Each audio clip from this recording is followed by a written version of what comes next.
Newcastle United's takeover has been completed. The £300 million purchase by the Crown Prince of Saudi Arabia, whose net worth is somewhere in the region of 300 to 350 billion worth. Trillions have taken over Newcastle United.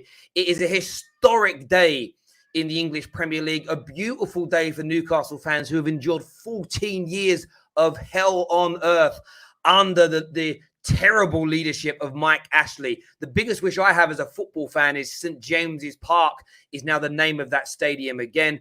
This is the Football Terrace Top 6 show, which Newcastle might be part of very, very soon. We've got a great panel for you tonight. Make sure you smash that like and that share button right now. Let's go.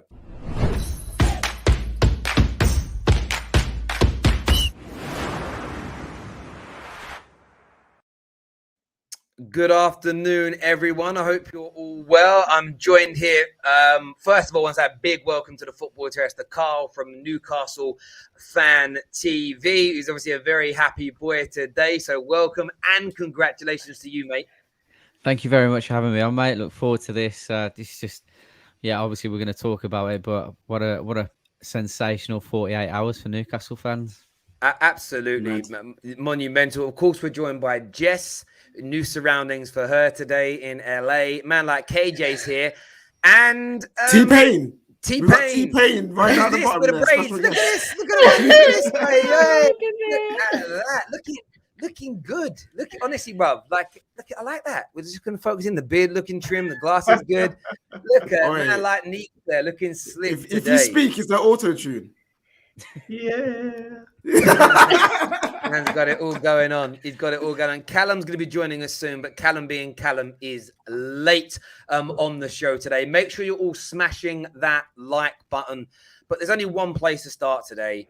It's Newcastle United's takeover. I'm going to go to Carl first of all as a Newcastle fan. First of all, how are you feeling right now? I've been fighting back tears almost because we've been doing a live show over at Newcastle Fans TV for the last hour and a half, just whilst it was being announced officially. I can't really put it into words because myself and many other Newcastle fans had kind of put this takeover to the back of our minds and thought this was done, and that everything that was going on in the media was just noise in the media. And then out of the blue, this come out yesterday, and within 24 hours, we're sold and Mike Ashley's out the door. It's I'm just absolutely over the moon and unbelievably excited for what is the potential to come in the future. It's a weird day. It's very, very surreal. Yeah, I absolutely bet it is, mate. And it's one of those things, everyone on the panel right now, there's three Man United, there's an Arsenal fan. We have terrible owners, all in different ways to one another. Our club spend a lot more money, but, than Newcastle, haven't run it poorly. So I think I sort of felt in the last 24 hours, there has been this element of kind of feeling really good for Newcastle because we all want the same as you've got right now. We all want to see our club sold, and taken away from these terrible owners. I mean, how bright right now do you feel the future looks at Newcastle? It's almost, you just think, you could go out of the absolute stratosphere with the money that we're talking about. But I know we'll come into financial fair play in the not too distant future in here. But I think for me, and we spoke about it briefly before, the future is very bright, but it needs to start from the ground up. We need investment in the youth development side, in the training facilities, and the whole infrastructure. Really, the ground itself is really lacking at the moment.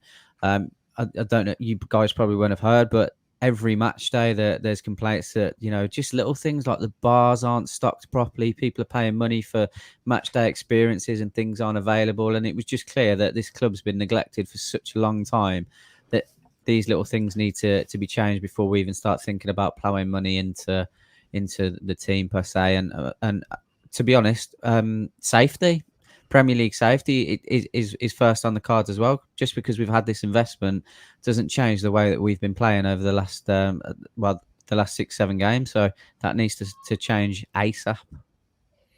Yeah, no, I couldn't agree with you more. Like from your point of view, Neeks, looking at this as an outsider and neutral to Newcastle, what's your take on this historic day? Outsider, I've always been a Newcastle fan. There's only one. There's only one United. What are you talking about, Terry? That's why I'm wearing black and white. No, I'm happy for Newcastle. Happy for Newcastle fans. Newcastle has always been a club that I've liked without supporting. They've had players that I've liked down the years, the likes of one of my favorite strikers, Patrick Kluivert. He's only there for a year, but when they signed him, I was happy because he's playing the Premier League. Lauren Robert, Nobby Solano, Mark Viduka when he wasn't playing for Leeds. Like I've liked a lot of their players down the years, but Asprilla, like you can't forget him. And they've gone very, very much backwards since Bobby Robson days. And I'm happy that they've got rid of a terrible owner, someone who was there only for himself. And he made it pretty clear, whether he said it directly or not, that he wasn't going to put a penny of his money into this club. And until someone pays him what they wanted, what he wanted, that he wasn't going anywhere. So Newcastle fans they didn't even have the hope that maybe one day he might decide to dip into his pocket. They knew that unless he goes, we are at a standstill or even worse. And they've had 2 relegations in the out of 6 in their whole 129-year history. So it shows how bad it's been. So I'm happy for them, happy for the club. Newcastle for me is a sleeping giant. It's a one club city which is waiting for success. But I would still love it if we beat them. I would love it. And you know what? That element, won't be forgotten about it in relation to that. Like, I'm excited about seeing another team over the forthcoming years become competitive and start challenging and making this great league that's already the best even better. From your point of view, Jess, as an Arsenal fan, like what's your take on this? Are you nervous as an Arsenal fan, though? Are you looking at it thinking this is going to be a team to maybe pip us back into the top 4? Hell yeah, I'm nervous. Of course I'm nervous. I woke up this morning and I was like, yeah, I mean, it was already looking like, okay, we're going to get evicted from this top 6 conversation at some point. We're late on our rent. Newcastle is just going to expedite that a little bit. Happy for Newcastle fans. I'm not going to sit here and act like in my life, I've been sitting here watching Newcastle fans suffer because I didn't know a single one until I met Kendall. So I'm not going to sit here and pretend, but ultimately, I know they're a huge club. And so getting the financial backing is going to make them definitely a contender within the next, 2 to 4 years. I don't know what that looks like, but from an Arsenal perspective, Europa League qualification might be Champions League for us for a while because, our owners are just not great, but fair play to them. And, I'm happy for you guys, but yeah, I'm shitting it. I hear you. I mean, Cal, you're a Liverpool fan, as we can tell by the curtain. If anyone's new to the show tonight, we know who you support. There's been a lot of talk in the last 24 hours that Man United need to be worried. Man United need to panic. Man United need to be fearful. How do you see it as a team that's currently at the peak of your powers? Are you looking at this thinking, they're going to be competing with all of us, stopping all of us winning trophies? Are you nervous about it or excited about the challenge? A bit of both, Terry, if I'm going to be honest. Look, first and foremost, I'm happy for Newcastle fans. Like, to have Mike Ashley as an owner for so long, you just have to admire that they're, 1, still fans, and 2, that they've had this breakthrough. But from a Liverpool standpoint, I wouldn't say I'm worried for the immediate future. I'm more worried about maybe saying in about 3-4 years' time when they actually become established as a top team and start to get top players. And you got to think, if we go up against the likes of Newcastle for a player at the moment, we get that player hands down. 2-3 years' time, we could be looking at a situation where players think, well, I'm not going to go Liverpool, I'll go Newcastle. So it can be very, very tricky in that sense. Plus, if they get a good manager as well, they become a top team even quicker. So yeah, a bit nervous for the future, but as things stand right now, happy for Newcastle. Happy the fact that the league's going to be a bit more competitive. But yeah, just for now, I like Newcastle at the moment. Ask me in 2-3 years' time, the answer is probably going to be different. I hear you on that. There's a super chat here that says United, Arsenal, Spurs, Liverpool are dead as of today. Now, what I want to say about that is really key here. And, I'm happy for Newcastle. I'm happy for the competition, but I think people do need to slow down a little bit based on facts. So this isn't going to be like when City and Chelsea got taken over, because both UEFA FFP and the Premier League's own version curtail that slightly. So the owner, in terms of putting money in for playing staff and salaries, he's only allowed to input £90 million over a 3-year period. Newcastle currently turn over between 150 and 175 million pounds per year. So to actually go toe to toe with City, Chelsea, United, Liverpool, their turnover as a business has got to increase exponentially to 500 odd million pounds, and that's a long way to go. They're also slightly constrained by commercial deals, and what I mean by that is this is where they will start to accelerate beyond the mid-table competitors and push towards top 4 quickly, because of course the Crown Prince, the Reuben brothers, Amanda, Staveley. They know people, so they're going to already. They've probably already got lined up a new shirt sponsor, a new stadium sponsor, someone that's going to invest into X, Y, and Z. So they will probably inside 2 years increase their turnover from 150, 175 to 250, 300 million. I do agree with Callum. I think it's going to be, and Carl at the start, really, it's going to be a slow burner, as in it's going to. I don't think you'll see in the summer coming 300 million pounds spent on players. I don't see that happening straight away, but it's more about how our clubs, as in Man United, Arsenal, Liverpool, behave over the next 2 or 3 years, because Newcastle are coming. That's the point I would say to people. They are coming.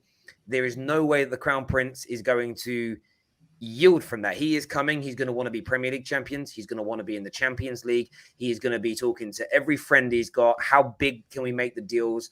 You know, if they're in market value, great. It's £50 million a year now, but within 2 years when we grow our fan base, and Newcastle's fan base is going to grow massively, both 100%, domestically and internationally, 100%. Because Newcastle are a big club. They are a historic club. And I saw in the 90s growing up in London, my cousin Joe, I messaged him today. My cousin Joe in East London grew up a Newcastle fan, because when Kevin Keegan's Newcastle were playing great ball and entertaining, people all around the world started supporting them. And like Newcastle are going to come in hard, and it's going to be a little bit longer than people expect it to, but it's going to be amazing. We have a poll currently running right now asking how many years do you think it will take Newcastle to win the EPL? Currently, the highest vote is 2 to 4 years, 32%. 30% are saying 4 to 6. Carl, from your point of view, and I will go to KJ in a minute, how long do you think it's going to take you to become competitive in the league, or maybe even win the Premier League? Competitive in the league, if we're talking about challenging for top 4, then I'd be looking, maybe 6 years. Winning the league, I don't think it will be this decade, to be honest, if we're realistic. And especially, like you've said, when we talk about financial fair play and increasing the commercial prowess of the club, it is going to take time. So I think, a decade, if we were to win the league in a decade, I think we should be happy with that, to be honest. I actually think a decade is a fair punt. When you look at the financial elements we've just kind of discussed, unless if they scrap it, by the way, which this is where it's weird. I read one report today saying they're thinking of scrapping it. I read another report saying they're thinking of actually tightening it even deeper, salary caps, wage caps, and everything. If that happens, then it will take 5 to 10 years, because you've got to catch those teams. City were able to catch the big boys sooner because of inflated sponsorship deals and all sorts of other things. That just can't happen now. So I think that's why I said. Also on top of that, Terry, is that when City were trying to catch, who were they trying to catch? They were trying to catch Man United, one club, Chelsea, Liverpool. And I say Liverpool, Spurs are just kind of. I said Liverpool were challenging, but of course they weren't winning. Newcastle are having to catch the teams that Man City had to catch, as well as Man City, with more money in the Premier League. So even if the financial fair play wasn't around, just because there's at least one more team to catch, it's just going to make it that much harder. Spurs have got a new stadium. Of course, we know they're not spending loads and loads of money at the moment, but there's going to be a point where they can reap the rewards of that stadium. And that's another team that you have to catch or surpass. Leicester, the Leicester owner has money. Now, it's not 260 billion, but he's got money that it's another team that Chelsea didn't have to think about, that Man City didn't have to think about. So even if there wasn't financial fair play, I think if Newcastle are challenging for Champions League within 4 years, which is the 4 years they took Man City to actually win the Premier League, if they're challenged for Champions League in 4 years, I think they've done a good job. Totally agree. KJ, I want to ask you, you're a big Glazer out advocate. There's a lot of Man United fans panicking, thinking, this is us over. We'll fall out the top four. We won't come good. What kind of impact do you think this is going to have on your club, Manchester United? Well, I've already got prepared, and I'm already prepared for this, innit? Like, I'm already prepared for this. No, joking, Carl. This is for you. I own a Newcastle shirt because I collect football shirts, and I lived up north Legend. for like 4 years. So seeing obviously the people, seeing you guys up there having one of the most beautiful days of football. When you get a pagan out of your football club, it must be a beautiful day. So that one's there for you. But in terms of Manchester United and what this can mean for Man United, I'm actually semi-excited for this kind of takeover coming, because for me, it makes the Glazers do two things.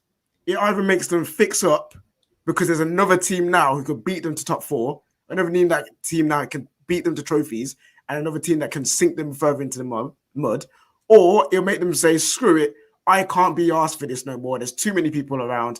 I'm just going to give it up to someone who actually cares about doing this. That's what I personally believe. And that's a win-win for Man United. Like, that is like, so right now I'm excited for the team. And I'm hoping that this makes them to stick their finger out their arse and actually do something. And if not, then potentially maybe there's a chance that they say screw it. They've already seen them selling off shares. They've already seen them pocketing money from Man United. So why don't they do that one last thing? And it's not out of the realms of possibility, but will it happen next year, 2 years, 3 years? No. I just have to hope that we're running out of princes. Yeah. We're running out of princes. Yeah. Listen. If there's a country out there that's got a load of money, holler at us. Yo, Jeff, Bill, Elon, yo, you man there. Oi, listen, mate. Man United, we're open. Do you know what's, with Man United, though, this is the one thing though about being one of the big clubs already. You don't need someone with 300 billion. You need someone that can buy the Glazer. With our clubs, we're self-sufficient. If you take away what we spend on loans and dividend each year, plus the profit we already make, no one touches Man United in domestically in football. If we didn't have those overheads, it'd be game over. Like, legitimately, we could have bought Messi and Ronaldo this summer and had changed for Mbappe. That's how much money we make. So look, it's going to be intriguing. Speaking of money, Tonks Cole here with an amazing donation to the terrace. Wow. Says, love the look, Neeks. Looking pretty, Jess. Shout out to the only sensible Liverpool fan I know. As in, it must be Callum's here, bro. What are you chatting? And shout out to KJ. We just got a shout out, KJ. What is this? It says, and the Football Terrace. Great panel. Tonks, I appreciate all the donations. I'll take the fact that you put KJ in front of Terry. You're like, yes, Tonks. Yes. And Terry, the team Terry's not even coming. I know, bro. At least you get the super chat. It's your money, isn't it? Yeah. It belongs to the business. We're a business now. It doesn't come to me anymore. It goes into an account and all this stuff. You know, it's one of them ones. But there we go. Thank you. Sorry, Cal, you can say something, bro? Yes, I didn't want to interrupt. Again, KJ, I'm not even trying to say this to draw you out or anything, but you see when you speak about the Glazers in terms of Newcastle getting this investment, obviously I know you want them out because of the stuff they do behind the scenes, which is absolutely fair enough. But in terms of them actually pumping money into the club for transfers, etc., would you not say, I don't want to use the term good job because it's what, in my opinion, owners should be doing, but haven't they still kept you competitive in terms of the money that they're bringing in for transfers? Yeah. For me, it's not a good job because that's what they should be doing. With the size of club that we are, the resources that we are, they haven't done anything extraordinary, in my opinion, in terms, except by Ronaldo back. That's the only thing extraordinary I think that we've done. I think we could have signed Sancho before. We could have signed Varane before. All the signings we've done in the past, these are things that we could have done anyway. Even if Glazers weren't there, we could be doing it. So that's why I'm not going to be saying, they've done amazing with a really good job. They've just with the Sancho one though. I kind of get why you didn't buy it because look, Dortmund kind of had you over a barrel. I think if you had actually signed him last summer, I think it would have actually set a bad precedent and it would have knocked you back for years to come because all it would have meant is other teams would have been like, oh, well, yeah, they gave into their demands. We're going to do the same now. We're just going to charge them double what every player's worth. So I get why you didn't do the Sancho one. And yeah, maybe you could have got Varane sooner. But I look at your business that you did over the summer. And maybe I'm looking at it from a Liverpool fan's perspective because obviously like it's pretty rough over my side, isn't it? But I look at it and I think like your owners, even though they're not great, they are giving you enough money to be competitive. And then obviously Ollie and tactics and stuff, that's on them as well, because they could be sacking Ollie and getting someone else in. But in terms of the money that they give you for transfers, would you not say they're still keeping you competitive in that? Even though Newcastle are now a juggernaut, they can you got to look at over the years. This summer, you can say they've done a very, very good job this summer in terms of getting the players that we need. But this is not just a one summer thing. This is ever since Fergie left, even before Fergie left, we've had terrible transfer windows. We've had transfer windows where we end up with Jemba, Obertan. We had Michael Owen to replace flipping Cristiano Ronaldo. So they may have spent money over the years, and they've been spending money, but where have they been spending it? Who has it been on? How has the team progressed because of that money spent? And just because we spent $1 billion doesn't mean, for me, I can sit there and be like, yay, like we haven't done anything.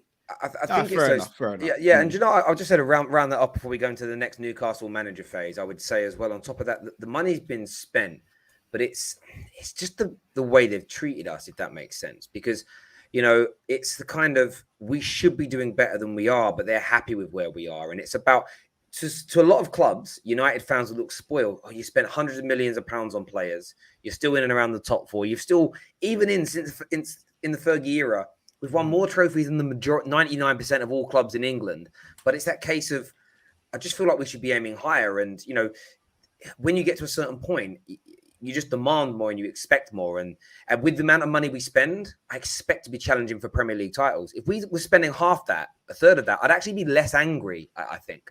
But listen, ladies and gentlemen, we want your thoughts on this takeover. We are going to touch on some of the kind of controversial bits a little bit later. We want some takes on that in relation to it. Jack Sparrow here says, who's the guy in the bottom right? I see a man like Neeks doing his thing. Get your super chats in as well for us, please, ladies and gentlemen. Thank you, Ahmed. Thank you, Jack. Thank you, Miguel. Thank you, Tonks, Kieran, and 1975 for your super chat so far today. Next on the show, we're talking the next manager at Newcastle. Who is it going to be? So, Carl, I want to come to you first on this, mate. There's a lot of talk. 3-1 Gerrard, 3-1 Conte currently with Bet Victor, 6-1 Eddie Howe. First thing I want to ask is, who do you want to be your next manager, and who do you think is most realistic?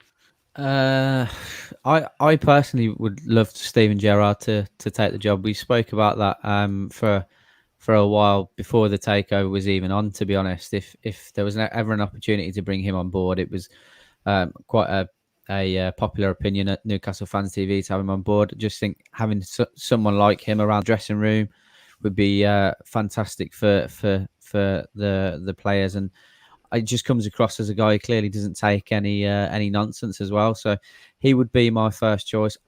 I genuinely think, I know this sounds ridiculous because it just doesn't sound realistic coming out of a Newcastle fan's mouth.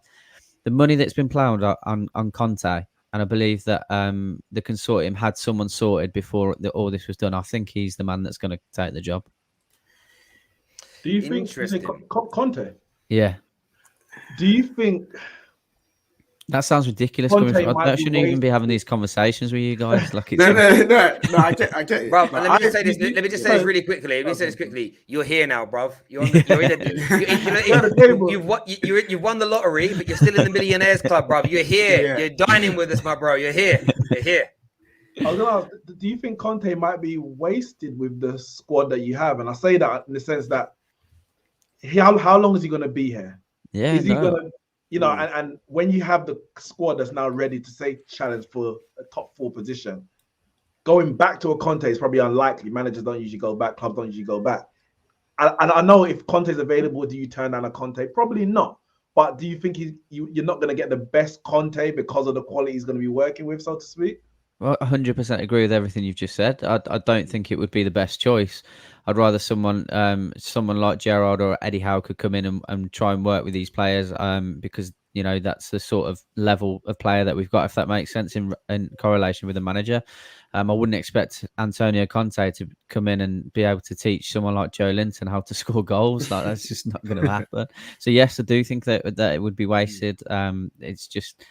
I just think how much his name's been thrown around. I think he was slashed from 20-1 down to 6-4 and 3-1 today. Like, I've just got a feeling that they've had him in mind for a while since Rafa went to Everton, and he might be the man.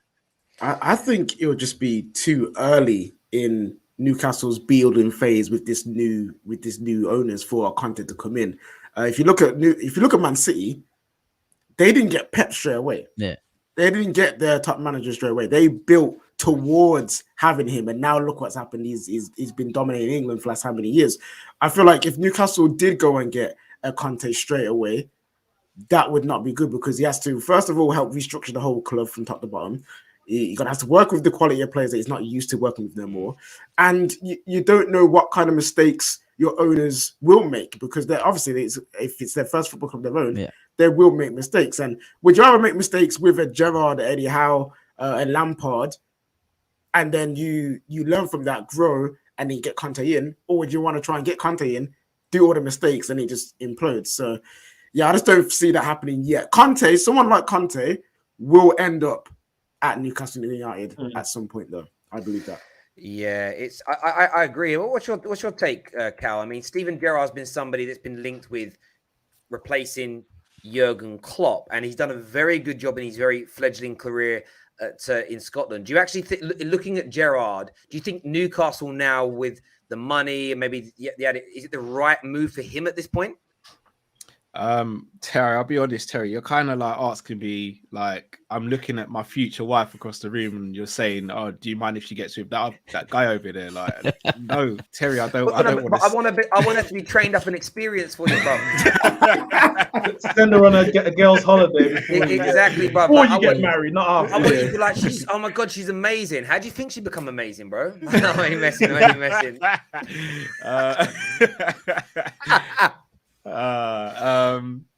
Yeah. Look, if Gerrard goes there, I wouldn't begrudge him. Obviously, as a Liverpool fan, the dream is to have Gerrard at Liverpool after Klopp. Not necessarily straight away after Klopp, but in the future. If he goes Newcastle with the wealth that they'll have, potentially the squad they could build.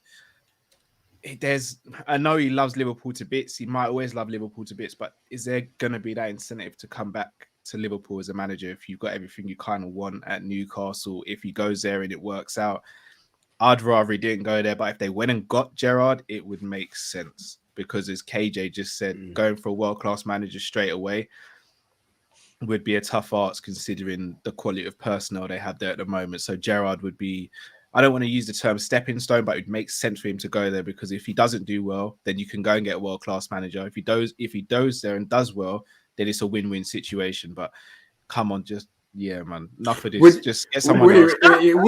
Would you rather see Gerrard go to a team like Crystal Palace, maybe, I don't know, Brighton, KJ, a team like that? KJ, I don't want to see my wife lips in any other man.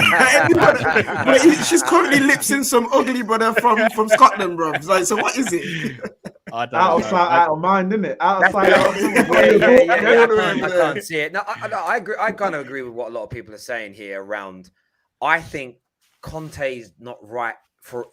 There's a very famous lyric from one of the greatest singer-songwriters in history called Barry Manilow, where he said, right love at the wrong time.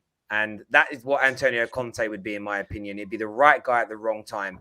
I actually look, he's nowhere near one of the favourites.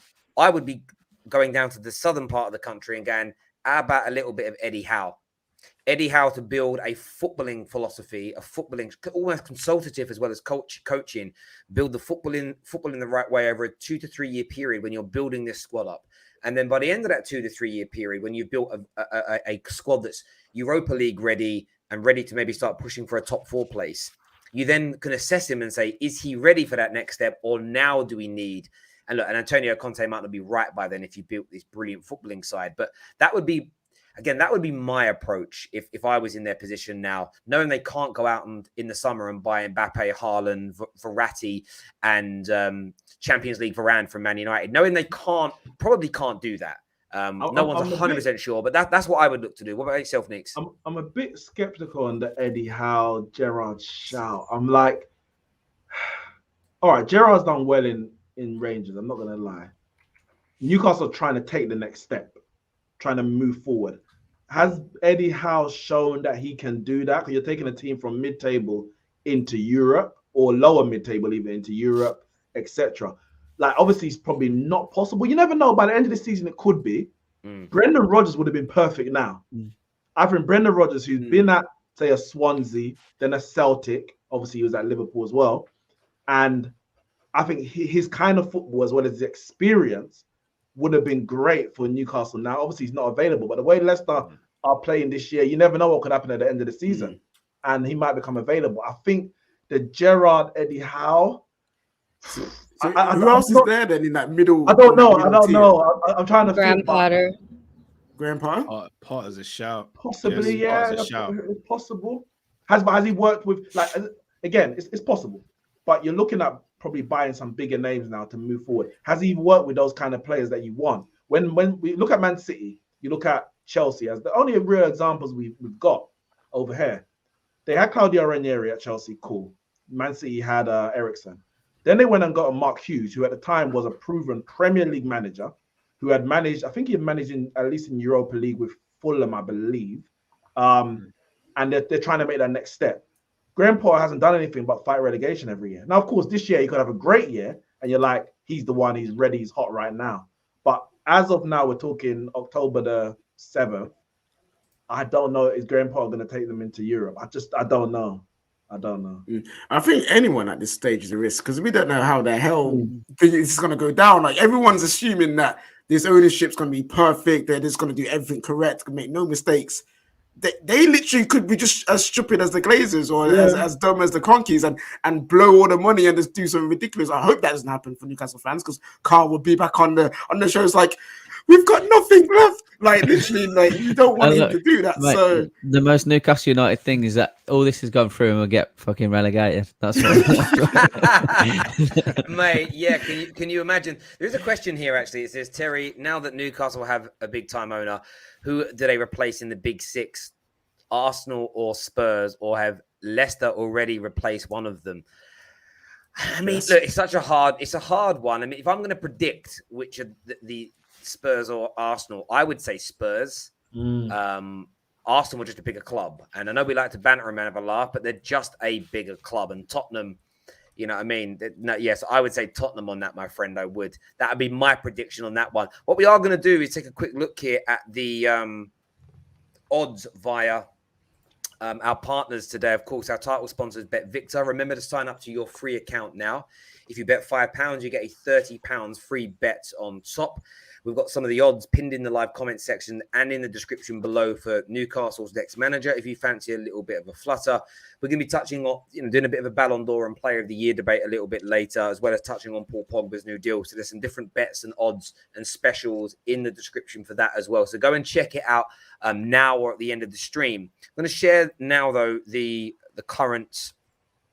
I hope I'm clicking on the right one here. I normally, there we go. Yeah, I mean these are the current odds as they stand right now for the next manager. It's changed to 4-1 now. So that's actually changed since we've been live on the air now. Back to 4-1 for Antonio Conte.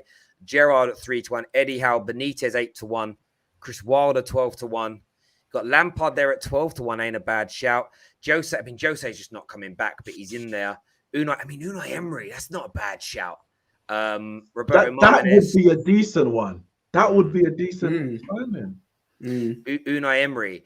I mean, my shout was Graham Potter. I don't even know if there's odds. I mean, you got Michael Carrick at 25-1. Where's Graham Potter? It's just on there. I mean, I didn't bring him back. Bring him back. I can't even find him. Graham Potter is not even on there. There isn't even a market for him as far as Gary I can Neville see. on there. Gary Neville's on that list. Yeah, I mean, some of them are just there for. Gary. Do you know what I'd love to see happen? The Crown Prince go, Jurgen, we'll pay you £100 million cash salary a year to come. That's what I'd love to see. And his assistant is Gerrard. Do you know what I mean? That's what I'd love to see. That's what I'd love just to wind up Cal, really. That'd be great. You'd see a broken man. I'm not going to lie, Terry. You'd see a broken man. Carl, I'm going to let you pick this, mate. Who am I putting my bet on now live during this? Who would you put your money on right now? Like gut feeling, who do you think your new owners are going to appoint? I don't agree with it being the right decision, but I think it's Conte. Like I said, I want Gerrard. I think they've got Conte. That's what I'm going to do. I'm going to go with Conte then. Viewers, I want to know what you think and feel. You can go and put your own bets on as well. I'm going to put a little fiver on this. Where's my betting slip here? Do you know what I've got to do? Let me just put this on my screen for a second. I haven't logged into my account, so I've got to press login. Sorry, peeps. I don't need anyone seeing my password. Do you know what I mean? That'll be mad. Joe say that's the only manager in the world that deserves to have an owner like Newcastle, the return of the special one. Would you take Jose? Would you take Jose? With his affiliation to Bobby Robson as well, it would be like a fairy tale. Yeah, literally, Kendall says the same thing. You guys love Jose for that little reason, isn't it? Yeah, that's literally it. Under Bobby Robson's wing, and he's always spoken highly of Newcastle as well. I know he trolls everyone else, but we don't get that because we've never been relevant enough. So that changes very soon, my friend. Suddenly, you got to remember, this is what happens when you become a big team. Like Arsenal now have a weird rivalry with Brighton. Do you know what I mean? Like it just happens because everyone trolls you. When you're a big team, no one has a rivalry with Brighton. Come on, no, you do. You're reaching. Everybody trolls big teams, and then the proper big teams don't respond. But Arsenal took the bait on this one. Do you know what I mean? Like they literally, Brighton have made a couple of fans. Fans took the prominent bait. fan. You're prominent fans. The retweet. You had one guy. You had one fan like prominent this fans. in the What camera. are prominent fans? What are prominent one fans? fan like this in the camera, fam. Jess, I'll tell you about prominent. No, go ahead. You're good. Jess, you're a prominent fan. You're one of the most recognizable Arsenal faces on social media. You are a prominent fan. Well, she didn't do I have a rivalry with Brighton? That's a compliment. I don't want to say to a compliment. If you told half the Arsenal fan base to jump, they would jump for you, Jess. That's all you need to know, fam. You know, 100. Right, I'm putting my bet on here. I'm going £5 on Antonio Conte. That's done. That's locked in. There we go. That bet is done. £25 return, courtesy of our partners today, Bet Victor. A massive thank you to each and every single one of them. We are going to move on to the other subjects later, but I did want to talk about something that's quite important regarding this Newcastle situation as well. I'll do these super chats first. First one says Saudis are passionate about football and winning. To achieve what they have done, to achieve that, they would have to go for an elite manager. Trophies are imminent. Conte, Pep, Klopp. That's just must sound like dreamland to you, Carl. I mean that in a nice way. Like that just must be crazy. Yeah, it is. It's just surreal, isn't it? It's just surreal. Yeah. Pav here says sack Brucey, get someone to guarantee your Premier League status, then plan to build a state-of-the-art facility for your club for the future. And would Newcastle fans want a new stadium rebuilt? I mean, I suppose you just want your stadium. I mean, you've actually got a lovely stadium. I suppose it's just renovation and making it bigger and doing all of that. Yeah, just renovations. I don't think anyone would want a new stadium, to be honest. The atmosphere there is that is the heart of the football club, to be honest. So I think literally just renovations. We don't want, I don't get me wrong, Tottenham Hotspur's stadium is unbelievable, but we don't need that. We don't want it, but whether they'd do something like that, I really hope not. But you never know, do you? There's so much money involved. Yeah, Carl, got a question for you. Saudi Arabia at St. James's Park Stadium. I got a question for you, Carl. Just a quick one. What would you do if them man kept Steve Bruce? They came in, did everything, and they still said, Brucey, you're the man for us. I'd probably go and buy a Villa shirt, mate, to be honest, or something like that. So right, see KJ's got loads of shirts. He'll give you one. You know what I mean? Yeah, if you want me to send me mine, I can send you one I've got. Comment here says, all the best, guys. Cheers from Saudi Arabia. So I wanted to just touch on this as well briefly, because I mean, I've been a little bit triggered today. And as anyone who knows me well enough, one of the biggest things in this world that triggers me are virtue signalers, people that pretend to care about big subjects, but indeed they don't.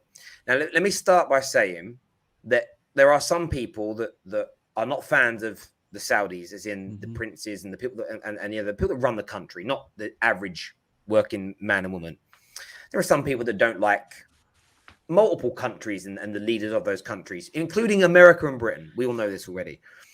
So I get that some people have a real stance against these nations for the reasons they dislike these nations owning football clubs. And I kind of respect that, and I understand it, and I know the things that you're fighting for as an example. But the bit that gets to me is the hypocrisy. The people that pretend to care about it, pretend that it's like, oh, they shouldn't be allowed to own, or invest or put money into a Premier League football club based on X, Y, and Z. And these same very people use Facebook, they use WhatsApp, they use Instagram, they fly on aeroplanes, they use Uber Eats, or they use Uber taxis. Just in case anyone wonders what I'm talking about, the Saudis invest in all of those companies and invest millions and billions of pounds in them. So if you're moaning on Instagram or moaning on Facebook about Newcastle United being invested in by Saudis, you're a hypocrite. And they're the ones that have wound me up today, where it's like, we have to stop this because it's absolutely immoral. But they don't care about all the things in their life they're using that are also funded by these so-called immoral people. And that's my bugbear. It's if you're against any one nation or group of people for whatever particular reason, I expect you to, as best you can. And by the way, using Facebook isn't a necessity in life. Do you know what I mean? Using Uber Eats isn't a necessity in life. I'm not talking about like you've got to breathe or drink water. If you're using certain companies that are invested into by these people and then condemning others, I ain't got no time for that. Have you seen a lot of that today, Carl, as a Newcastle fan? People kind of coming for Newcastle based on this, but with no real grounding for it. Yeah, I've even had friends of mine in WhatsApp groups, and most of them Villa fans. So because I am from Birmingham, I do own a season ticket. So, my God, but, bro. yeah, it's just banter from them, but it starts to get a little bit annoying because I'm like, you've all gone and watched Anthony Joshua the other week, and boxing's heavily invested by Saudi Arabia and PIF for that matter. The F1, and I'll say this, like, anyone that wants to come at me on Instagram, Twitter, or what, you better not be having a Starbucks cup in your hand. That's all I'm saying, because again, these aren't necessities, but people don't realize how many companies that PIF actually invest in. And I'm of exactly the same mindset. I understand why people will legitimately be against it. I get that 100%. But unfortunately, as bad as this might sound, when it comes the majority of Newcastle United or football fans, we're thinking about football. We're not looking at the human rights aspect of it. That doesn't make it right. But that's just our stance on it, unfortunately. I get why people would be against it, and I would never be against them. Most people who are complaining, if it was their club, they wouldn't be complaining. Yeah. Right. Now, if you can honestly say that you would be complaining if it was your club that was getting this, then fair enough. You're not being hypocritical. You're being consistent. But I know the majority of them would not be complaining, because it's at the moment that something benefits them or doesn't inconvenience them, that's when they have the issue. When the moment it might inconvenience, they don't have the issue. When the moment that it inconveniences them, then they've got everything to say about it. And I'm just like, of course, human rights violations are horrible, but Saudi Arabia is not the only place where this happens. When the Qatar World Cup is one of the reasons why I want the World Cup to happen in Qatar. I wanted it. I always wanted it. Not because I'm somehow backing human rights violations. But when America were bidding, when Australia were bidding, when Britain were bidding for the Olympics and for the World Cups, it was those countries and those boards and who were complaining about the human rights violations happening in Qatar, etc. But you've got human rights violations happening on your very streets, where black people are being killed by the police and the police aren't being charged for it, where black people are being stopped and searched by police, where black children are being failed in schools, societal issues throughout these countries in the so-called first world, which are human rights violations, because humans can't live and survive and have the benefits that everyone else has in those countries. But you have the audacity to turn your nose up at another country and tell them how they should be running. Those same countries who go into Africa and bomb Libya and bomb other countries, and you're telling people how they should run. No, face your front and focus on what's happening in your own country. Two quick points. One, it's actually not down to the Premier League to sort out these human rights violations. That's down to the UN. That's down to whatever politicians and whatever bodies are meant for that. Go chat to them. Don't chat to the Premier League and stop them from doing this, because they can't do nothing about it. Two, okay, so you don't want the Saudis coming. Name me a billionaire with clean hands. Name me one. Doesn't exist. And then Yeah, I'm cool because with it, innit? because you can always find something. And someone called me out earlier, and I can't believe you're kind of accepting of this. And I said, I'm just not a hypocrite, because if the football terrorist gets offered a contract to cover something exclusively with footage and amazing access at the Qatar World Cup, I'm very open. I'm going to accept it. So I can't then be against it. I can't be against these types of things. It's just how I live my life. Without sounding like nasty about it, I benefit through living in the UK, but to have the benefits we all have living here, our country's done some pretty bad things. Yeah. I'm not talking 300 years ago even. I'm talking in the last 20 years. And we all kind of reap the rewards and benefits of that. And none of us are willing to give them up. So because I'm not willing to give them up, I'm not saying they're right or acceptable, but I'm not going to stand on a picket line and moan about them, but not be willing to give them up. I saw a YouTuber recently moaning about growing your channel through like toxic videos, and as in toxic as in people ranting and raving. I'm like, if you really meant that, bruv, cancel your channel and start again from scratch, because it's okay to build from that and then virtue signal at the other end that that's not the right way to do it. We see comedians doing it in America now. Don't tell like vulgar humor. Don't tell like insensitive jokes, bro. That's how you became worth 80 million quid, and now you're telling the young up and comers not to do what you did. I'm not about that life. And listen, I'm not condoning anything that goes on in any said country, but at the same time, like, people are not prepared to give up the luxuries that they've got based on these atrocities and the money that's generated from it, and then invested into companies they work for. So leave Newcastle. Singling out Newcastle United and football is just atrocious to me. It really is. There's a super chat here that says Newcastle will become a commercial giant like United, PSG, and City. I think that door has been I think that door has been shut. They won't be competitive anytime soon. It will take time. Brighton and Aston Villa are Arsenal's new rivals. A little bit of a dig in there. Ahmed says, please don't mix politics and sport. Let's enjoy the moment and dream about the future. Bright days ahead, and dreams are coming true for you guys. I hear you, Ahmed. I thought it was worthwhile touching on it just briefly, because it's been a lot today. Man like Slen says, can you just tell the new owners to make it easier to access the away end? That is pretty tough. I've been there a few times. It's pretty tough indeed. But look, viewers, we want your take on what's going on with Newcastle United. We really, really do. Smash that like and that share button for us. We are going to go on to some other subjects now. We're going to talk next Paul Pogba's new deal at Manchester United. And we're going to be touching on who deserves to win the Ballon d'Or this season. Hit that like and that share button. Let's do this, people. Paul Pogba. Neeks, potentially a new deal at Manchester United, according to some outlets. Fabrizio Romano kind of playing it down slightly. Like, what's your take on what's going on now? L'Equipe are pretty convinced that he's open to signing and sort of wanting to sign this new deal. What's your take, mate? I want him to sign a new deal, first and foremost, if he wants to be here. And I say he wants to be here in terms of he wants to play for Man United, not I want to go where I can earn the most money. Now, that place may well be Man United, and I don't have an issue at it being Man United because we are one of the richest clubs in the world. So our players are generally going to be paid more so than everyone else, and we know his commercial value, etc. And he's one of our better players. So I don't have an issue with it as long as he's committed to the club. And that's one thing that when he has played for Man United, with everything that's gone on off the field regarding him, whether it's directly involved in his agent or just media talk, etc., he's always given his all on the field. Whether he performs at his best is another matter, but I've never seen a case where he's down tools or anything like that. Intentionally, at least, we know the issues with Jose that we've had, etc. So I would love to see him stay. The issue, and I say issue is in a loose sense, is finding the way to get the best out of Paul Pogba consistently. And that's something that we have struggled since he's been here.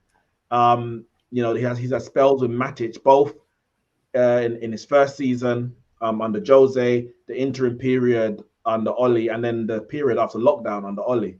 But to get that consistently over a whole season, year after year, has been a struggle. And I think that investment, which is what it is, only becomes worthwhile if we're able to do it. If we're throwing him on the left and then on the right and then deeper and then sometime on the bench, if you're not convinced you can get the best out of him, I'm not saying don't sign a new contract, but you might be looking to sign it just to sell him on, because there's no point having a Paul Pogba that isn't playing at his best. But I'm open for him to sign a new contract, and I'm hopeful that we can get a consistent Paul Pogba, because when we do, he is the best midfielder in the world. There's nobody can do something like him in the middle of the park when he's at his best. Cal, your point of view, you're a Liverpool fan. Pogba signing a new deal, potentially. Good news or bad news for you? It doesn't really bother me, to be honest. I think everyone kind of knows my views on Pogba. I think he's got amazing ability, but I don't think he puts it together for various reasons. Some of it to do with him, some of it to do with the team around him, some of it to do with the managers he's been under. It doesn't really bother me. I think he's quality on his day, but we don't see that day often enough for me to necessarily be worried about him. So it doesn't really bother me. I know other Liverpool fans feel different, but for me, it doesn't really bother me, to be honest. I mean, Jess, from your point of view, do you think the estimated amount of money that they're meant to be giving him is somewhere in the region of sort of 350 to 400 grand a week? Is Paul Pogba worth that kind of investment at this stage in his career? I think if you have a midfield that suits him, yeah. I think right now it's one of those where he's kind of like, he's the best midfielder that you probably have. He's obviously a world-class player, but the midfield is imbalanced when he's there. And if you could remove him and bring in, like you guys talked about yesterday, like a Frank Kessie or something like that, it's a different style of player, but would allow you to bring Donny van der Beek and Bruno Fernandes in the midfield together, then I feel like that would be a better option to balance out your team. But he's definitely worth the money just based on his pure talent. Like, we can't deny that he's a great player, but for me, it's like one of those where the longer that you keep him, how do you bring in another player in that midfield to get the most out of him and Bruno Fernandes at the same time? I don't think that can be done with him there. But ultimately, he's such a good player that it's kind of like you do want that star power, don't you? So it's a weird one, but he's definitely worth the money. You know, like, I can't sit here and say that he's not. Yeah, I mean, I hear you on that. KJ, what's your take on it? Do you feel like he's going to stay at United, or do you still think this is just open-ended and no one really knows yet? Yeah, fam, we've seen this so many times. He wants to leave, can't stop him from leaving. Actually wants to stay. He really wants to stay. Like, this is one of those ones that's up in the air. I will believe in this time when I see it. Whatever it happens, happens. Either it come to peace with Paul Pogba's situation. I believe that, like, similar to Jess, if we are planning to bring in the right midfielders, not just one, but a couple maybe to rotate within and to have him there with him, I'll be here I'll be happily have him stay. I'll happily have him stay. If we bring in the right manager to also who's good enough to get all of those pieces to come together, I'll happily have him stay.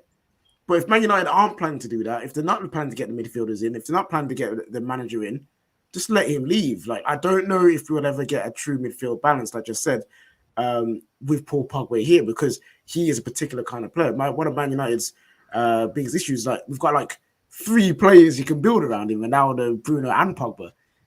If your manager's not good enough to make that one cohesive thing, then someone's gonna go. And right now, the easiest person to get rid of is Paul Pogba, unfortunately. So yeah, it all depends to me. It doesn't even depend on Pogba. All depends on Manchester United. Where do you want to go with him, and where do you want to go without of him? Pick which one you want to do. Could this in, out, maybe we will, maybe we won't business is not helping us whatsoever. I hear you on that. And Carl, I mean, you know, again, I don't even want to sound condescending. These are the kind of conversations over the next 5-10 years you're going to start having, where it's not just superstar players, it's players earning £9.5 million a week and stuff like that. You know, Paul Pogba, do you feel like Man United should be fighting tooth and nail to keep him? Or could you understand, sort of from, you know, Jesse's point and KJ's, actually maybe saving the money on him and reinvesting in a different type of midfielder could be better for Man United? Yeah, I think I'm a very big fan of the talent and ability that Paul Pogba's got, but I do agree. I don't think it's necessarily he necessarily contributes as much as he should do on a consistent basis. So I wouldn't, if I was a Man United fan, I wouldn't be entirely against reinvesting that in across a couple of midfielders, definitely. Yeah, be an interesting one. Viewers, I'd like your take on that, your views and your opinions. Make sure you're smashing that like button for us this afternoon. Get any super chat questions that you want to pose into the panel as well. Help us set the agenda here. One of the other big talking points at the moment is Ballon d'Or, best players in the world, who deserves it. Mohamed Salah, as you can see here below us, as powered by BetVictor, 9-2 to be the player of the year in the Premier League. He's nowhere near an odds-on favourite to win the Ballon d'Or. He's something like 50-1 at this moment in time, so he's not really in that conversation. I want to ask you, Cal, like with Mohamed Salah, how good is he right now? And in terms of winning things like Player of the Year, being in Ballon d'Or conversations, is that where you think he deserves to be based on everything that he's doing at the moment? So Salah right now for me is the best attacker in world football. I think there's 3 players in that conversation. I think Benzema, Lewandowski, and Salah. The reason why I've got Salah above the other 2 is I feel as though that partly, but also I think he's playing in the harder league as well. And the other 2 are strikers. He's not a striker, and I feel he's more creative than the other 2, even though Benzema has got a good amount of assists this season. Don't worry, Neeks, I'm on point tonight. Okay, I'm just thinking. I see. I knew you were on the panel. I knew how to come correct tonight. So I would give it to Salah at the moment. In terms of Ballon d'Or, it's very difficult because Ballon d'Or, the first thing people say is, "Oh, but he didn't win anything. He didn't win anything." Whereas, in my opinion, Jorginho's won the Champions League and he's won the European trophy. In my opinion, Jorginho's not even been top 5 centre midfielders in the Premier League, let alone world football this season. So it kind of is. We know how the Ballon d'Or goes. In my opinion, Salah should be with a chance.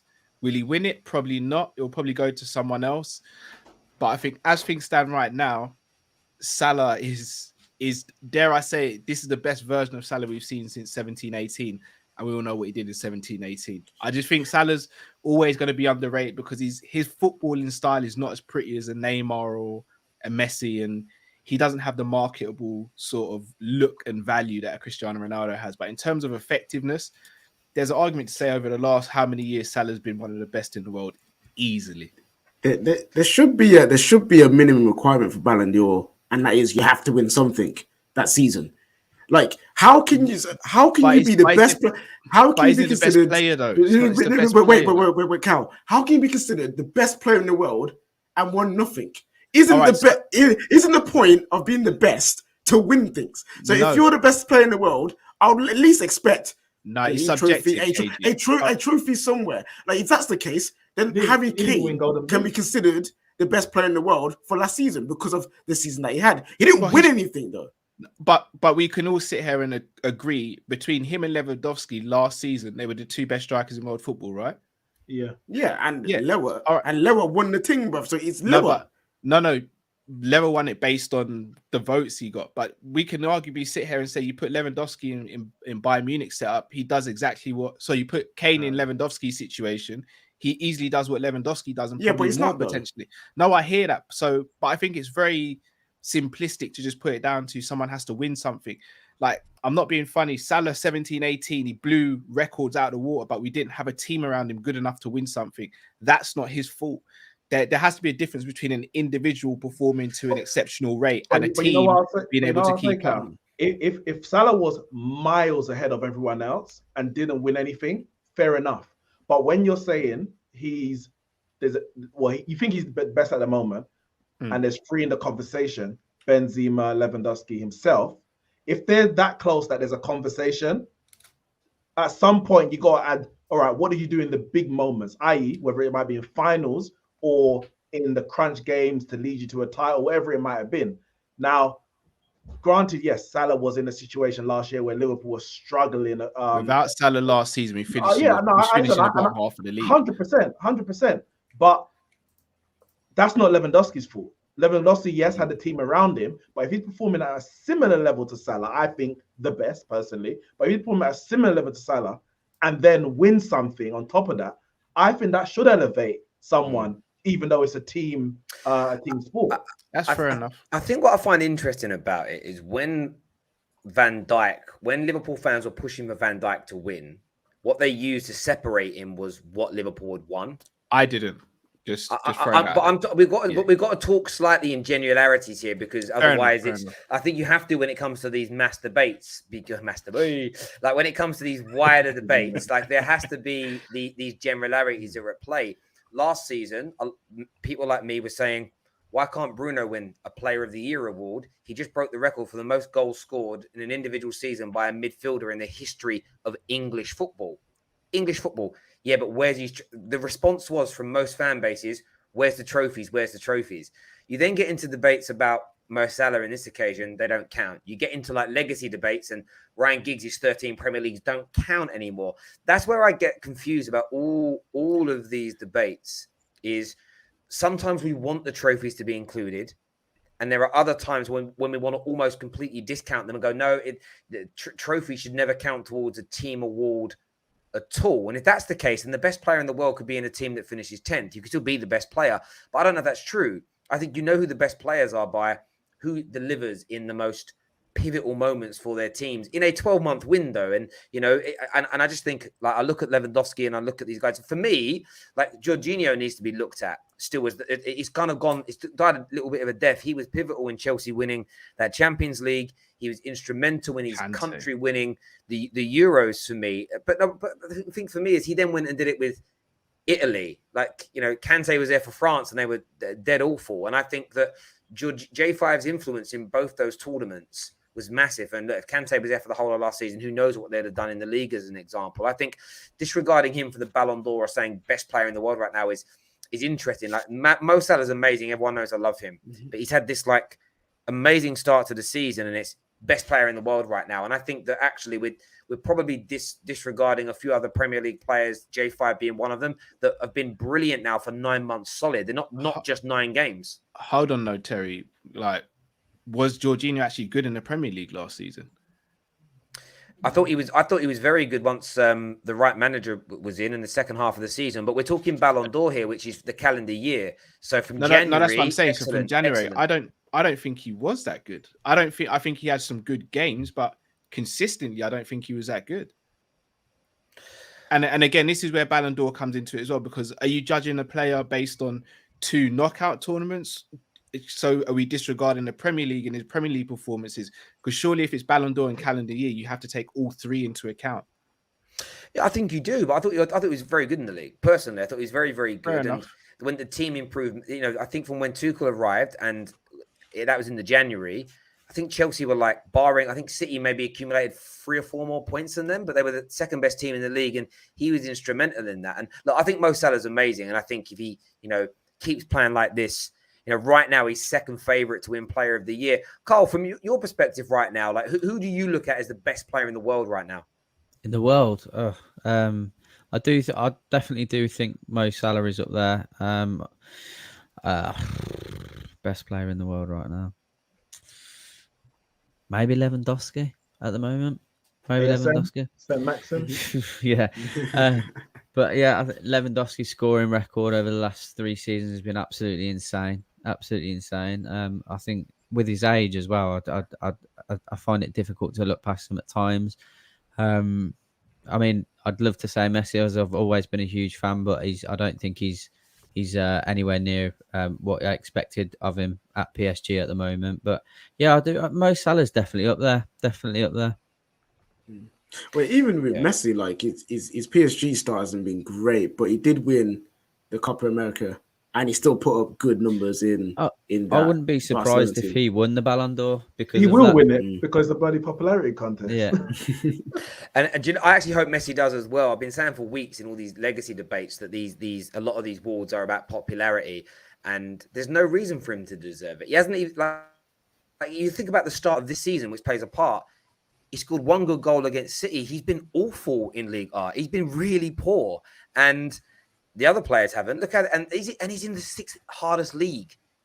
Like he's basically playing in the championship, and he ain't done anything yet. Like, but that won't go against Messi. Messi will win it because he's got that big social media following, and the award ceremonies want that, and everything else. Do you know what I mean? It's like half the big award. Lewandowski deserves it, and yeah, we obviously he didn't get it last year because of they cancelled it because they Because Messi or Ronaldo are going to win it. Let's Well, be yeah, honest. and Ligon got cancelled, so they were like, that's a good reason. But really, it was Messi and Ronaldo.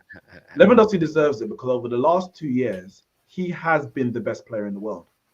And he's continued it this calendar year, last season, this season, in all competitions. So you can say Bundesliga tax, but he's done it in the Champions League. Then he went to the Euros with that terrible Poland side and still scored 3 goals and did all he could to actually get them out of the group. I don't think they did in the end anyway, but to try and get them out of the group. Like, wherever he's gone, whoever he's playing, he came against England the other day and put in a man of the match performance against, like, the guy is relentless. So when he's scoring 4 in the Bundesliga, yeah, Bundesliga tax. But if it was any other league, he would have scored 2.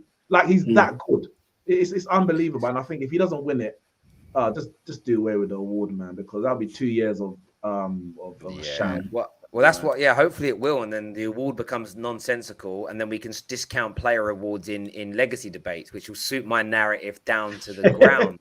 But the irony in it is, everyone sits there at times and says these awards are corrupt, but then uses these awards to elevate certain players above others. Yeah. Again, the logic is broken into pieces. I deeped it about the longevity thing last night. So I did the stream. I always watch my streams back, and I'm like, I get now why every fan base doesn't like to use longevity as a big measuring stick, because if you look at it and go, longevity is one of the biggest or the biggest. No one's ever replacing Giggs and Scholes in these debates because of how long they were at the top. If you narrow it, I saw what people did. They wanted to put Ronaldo last night as an example as the Premier League's best ever winger. And I'm like, I know why they've done it with Ronaldo, because it was 3 years of brilliance. 3 years of brilliance. There's a chance one of your players can replicate that, and you can make an argument for your guy to become number one. It makes him easier to knock off that hill. If you accept it as Ryan Giggs because he won 13 Premier League titles and was the best winger in Europe for 15 years, who can compete with that?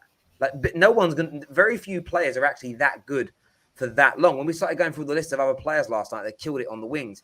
It was a 2 or 3 year period where they were really good, and either side of it, they were trash or they were sold. And that's what happens in these debates. People it's a madness. I hope the Ballon d'Or gets ridiculed. The awards all stop. They actually get rid of all of them, and then we can just scrap that nonsense. In terms of PFA, though, I want KJ's opinion on this. Like, who do you think is going to win it? We've got the odds, as we say here, up with our partners today. At every show we do with this, with Bet Victor, as you can see, we can see the odds here in front of us. You know, Ronaldo still leading the way at 4-1, and that's the irony in it for me. When people say awards aren't about popularity, still more people are putting money on Ronaldo to win it than Mo Salah and on Bruno Fernandes after the way he's begun. Like, you look at all the names of the players on here. Mane has got better odds than players that have started the season brilliantly. And people say it's not a popularity contest. Like, who do you see being the favorite in your eyes, mate? Yeah, going off right now, it has to be Mo Salah. He's been the best player in the league so far. So if you go and say, actually, he's going to continue this form on, obviously there's a long season ahead. We don't know what's going to happen. Any player can come up and rise and become great. But if you look at right now, what the evidence we've got to go off, it's Mo Salah. Mo Salah looks like right now that he's the player of the year. He's going to be player of the year. Yeah, Jess, would you agree? I know we spoke about it briefly on Monday. Has your mind changed at all? Do you still look at it now and just say, like, he's just doing too well to not be? I mean, he has to keep it up. You know what I mean? Like, we don't know what's going to happen. I would imagine that he does, but I think Ronaldo has a shout for it, because I feel like if he gets anywhere near what Mo Salah has done or is going to do, or if he, whatever he does do, I think Ronaldo has a shout just because he's Ronaldo, and it's just kind of the story, coming back and, dragging Man United up to da-da-da-da-da, he's great and all that.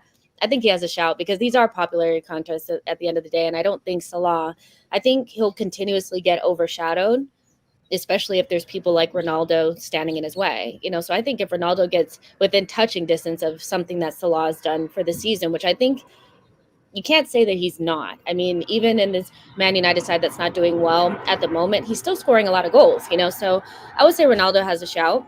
I wouldn't be surprised if he got it, So yeah. Do you know what I hope happens as well? I don't hope Liverpool win the league, but Mo Salah scores the most goals and wins the league. but Ronaldo gets the award because I will, and then I would love to see the Fine mental by me. gymnastics. Yeah, no, I get you would say fine, but when it comes to these debates about who the best is, someone in the comments says, how was Ryan Giggs the best winger in the world with 50?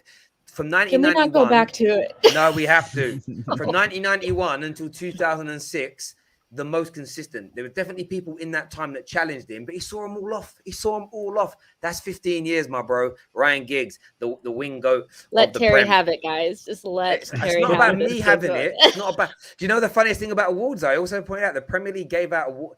We all say that Henry's the GOAT. We all know that the Premier League gave out an award in 2012 for the greatest ever Premier League player, the official award.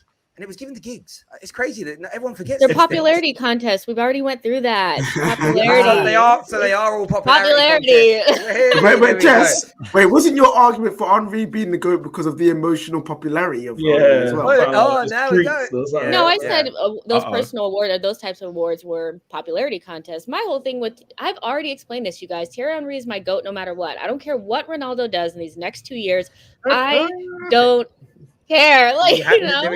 There's no my truth, your truth when it comes to GOATs. There are facts and there are non-facts, and there's Mo Salah's coming for that GOAT title. By the way, Cal, I ain't biased.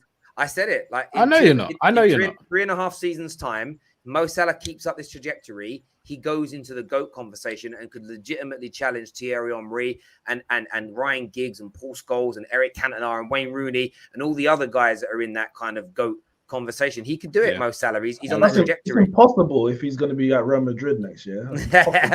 Well, I did see a report earlier that Carl's account, as in the Arsenal thing about the new owner of Newcastle is great friends with Mohamed Salah, and they're keeping tabs on his situation. It's like, come on, no one believes that. Do you know what? If you actually do that, that's what I think Newcastle needs to be careful with. A lot of the ridicule that City got early on was the whole, you wanted Kaka, but you got Bellamy. It's almost, you don't want to be linked with Lewandowski and end up with Martial. Martial. You can have Martial, mate. We'll take a nice 60 mil for him. Do you know what I mean? You've got a bit of money now. We get that. Or you don't want to sign a Robinho and him not realise there's actually a different team you're signing for. At least there's only one Newcastle. There ain't two Manchester clubs, which is cool. It's going to be amazing up there, though, isn't it? And I mean this with respect. Sunderland are in bits. Middlesbrough are just not there or thereabout. I would love to know how Middlesbrough and Sunderland fans feel right now. Yeah, they must feel sick. They must feel sick. I know there's a couple of relatively high profile lads on Twitter that are Sunderland fans, and they've just had to go and do a few things today, talking about the Newcastle takeover, and I don't know how they've done it. Fair play to them, because I'd have just turned the gig down straight away. But yeah, they must feel sick, definitely. It's my other half's granddad's actually a Sunderland fan as well, so I've been giving him stick all day. So. Yeah, they must. I don't know what that feeling must be. It must be a bit like you break up with someone, and then you check their Facebook a month later, and your ex has won the lottery. You're like, why'd I leave? I don't know. It must have that kind of why them? Why them and not me? Why did they come my way? But yeah, it's crazy. There is a big game tonight, international wise, ladies and gentlemen. We want to have a little look at now. Belgium versus France. We want everybody's predictions on what's going to happen in this UEFA Nations League game. So big game tonight, Belgium versus France. What are you saying, KJ? What are you saying? Belgium, France, who's winning this match tonight? Because I don't pay attention to international football that ain't international tournaments. I'm just going to say France because of PP. You know what I mean? Screw it. France will win. I don't know how they've been playing. I don't know who's in their team right now. PP could be injured for all I know. No, he's France. starting. No Conte. Should be an easy win for France. Yeah. And now Paul Pogba doesn't have to carry Conte again for France. Wonderful. How about yourself, Jess? What you going for? Sorry. Yeah, what are you saying, Jess? I don't think I feel like this game is going to be one of those that lets us down. I think the game yesterday, Spain versus Italy, was popping. I loved it. That was a good game. But these teams, as good as they are, and as many star players as they have, I feel like they're going to bore us to death. I just have this weird feeling. I just don't think it's going to be a great game. Belgium always has this great team, but are we ever excited to watch them? Not really. So I could see a 1-1-ish type thing going on. I'm not that excited about this game. And I think that yesterday's game was so much more interesting with Italy and Spain. So I don't know. What do you guys think? I mean, Well, what we can aren't these teams guarantee is kind that of, they're less exciting than they used to be in my small mind. game Romelu is not going to score, so just mark that off. Don't bet on that. But got De Bruyne and Hazard in the front line, so I feel we might have a good game, you know. Wait, which one? Which Hazard? Thorgan or Eden? The bad one, Eden. Okay, yeah, they've lost. The bad one. The reason why I think it might be a good game is because, like, it's a big game, but it's not a big game. Like, it's a minor major trophy. Like, it's a semi-final. So I think it's like, have a bit of fun. If you don't win, okay. If you win, all right, we're in the final. So I think we could actually have a good game because there's two attacking sides out there. You got Griezmann, I think Benzema, and Mbappe as well. So I think. Well, we've seen how that went at the Euros, and it let us down a little bit. But I think Meeks has a point that when you're not really fighting for like a major thing, you can kind of let loose a little bit and open up because it's not like do or die. So I can kind of maybe see that, but I still think these teams are going to leave us wanting. I just have this weird feeling. Yeah, I hear you on that. How about yourself, Carl? What's your prediction for this game? I'm going to go Belgium 2-1, and I am going to go for a brace for Romelu Lukaku, just to be that guy. Decent. That's decent. How about yourself, Cal? Yeah, I'm going 2-1 Belgium as well. I think Lukaku will get one, and I'm not sure who'll get the other one. That's not bad. But what I've done here on Bet Victor, ladies and gentlemen, remember you can get yourself signed up to this now. By the way, a lot of talk on Twitter, like the new manager announcements coming imminently. So if you want to get involved in the new manager market, in regards to Newcastle, click on the links in our description, in our live chat, and get that done now. You don't want to miss your opportunity on that. But the bet I've put on here is France to win and Mbappe to score at any time. Is Mbappe starting? Yeah. He's starting. So I'm that's there at 29 to 10. However, I might change my mind now. Cal, what did you say? What was yours? Belgium to win. Yeah, Lukaku to score. Score first or any time? First. So if I do that, I mean that there, Belgium. Let me change it to Belgium to win. Actually, I need to change it to Belgium to win. Belgium to win. Lukaku to score first. 21-4. It's not a bad bet. It's not a bad. I'm gonna go with Cal, and that's the bet I'm gonna put on. I'm gonna stick a $5 on that. That's a £31 return there with Bet Victor. Belgium to win. Lukaku to score first. That's done. That's locked in. That is over the line, ladies and gentlemen. There we go.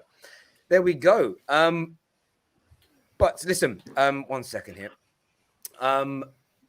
Everyone who's tuned in today, thank you. I want to say a massive thank you to Carl for coming on. So I know it's obviously a very busy night and happy. I'm sure you're going to go and have a few cans now and have a little bit of a celebration. I would if I was you. Of course, Jess, Cal, KJ, Neeks, brilliant as always. Thanks for coming on. All the viewers, all the super chatters. Again, I can never say anything other than a massive thank you. A big shout out to Bet Victor, our title sponsors. If you want these shows to go, as of next Thursday and every Thursday running, James Redmond is joining the team full time. He'll be here every single Thursday with us. We have got another panelist hopefully joining on a permanent basis soon. That should be very, very exciting indeed, along with a smidge of additional talent that will be joining us. If you want the Bet Victor show to keep going, if you do fancy having a little bit of a responsible gamble every now and then, get yourself signed up to Bet Victor now. All the links are in the description below. Get it done. But until next time, ladies and gentlemen, look after yourselves. Take care. Goodbye. God bless. And we'll see you all.